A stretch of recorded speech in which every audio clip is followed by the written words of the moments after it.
رکن سندھ اسمبلی صداقت حسین نے کہا ہے کہ کرسچن کالونی میں لوگوں کو سہولیات کی فراہمی کو فوری طور پر یقینی بنانے کے لیے کاموں کا آغاز کر دیا گیا ہے۔ کرسمس سے پہلے اب مسیحی ملازمین کو ان کی آبادی میں صاف ستھرا ماحول فراہم کرنے کے لیے ہر ممکن کوشش کی جا رہی ہے۔ Karachi ward and sewerage board کے ایسی ویسٹ اویس ملک اور ایکسین اورنگی کی ہدایت پر LEE جاوید اقبال نے مشینوں کی مدد سے کاموں کا آغاز کیا ہوا ہے، جہاں رکن سندھ اسمبلی صداقت حسین نے کاموں کا معائنہ کیا اور اس موقع پر ان کو جہاں تمام تر تفصیلات سے آگاہ کیا، انہوں نے بھی فوری طور پر کاموں کو جلد سے جلد مکمل کرنے کی ہدایت کی تاکہ کرسمس سے پہلے کرسچن کالونی کے لوگوں کو ایک صاف ستھرا ماحول فراہم کیا جا سکے۔ جبکہ اس موقع پر صداقت حسین نے اپنے خیالات کا اظہار کرتے ہوئے کیا کہا، سنیے انہی کی زبانی۔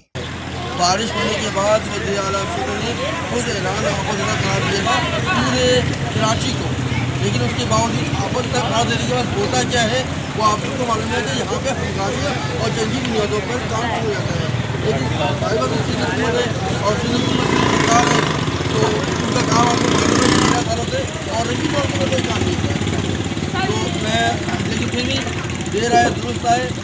اسی اور رنگی ٹاؤن اور ایکسین اور رنگی ٹاؤن اور سبھی چیزیں جاوید اقبال بھائی یہاں موجود ہیں میرے ساتھ، جو شبول محنت کر رہے ہیں یہاں پہ، اور رنگی ٹاؤن کو جو مناسب کے اندر پیسے موجود ہیں، جو بجٹ موجود ہے، جو فنڈ موجود ہے، اس سے پیش کرتے ہیں، تو میں ان کا شکر گزار ہوں اور اپنے ساتھیوں کا شکر گزار ہوں کہ وہ کھولنے میں ہی بہت خوشی آتے ہیں۔ Karachi water and sewerage board جہاں عملی طور پر لوگوں کو سہولیات کی فراہمی کو یقینی بنا رہا ہے، وہیں رکن سندھ اسمبلی صداقت حسین کرسچن کالونی میں مسیحی آبادی کے لوگوں کو کرسمس سے پہلے بہتر ماحول کی فراہمی کے لیے بھی کوشاں دکھائی دیتے ہیں۔ عزیز عارف، KBS بلدیاتی نیوز، کراچی۔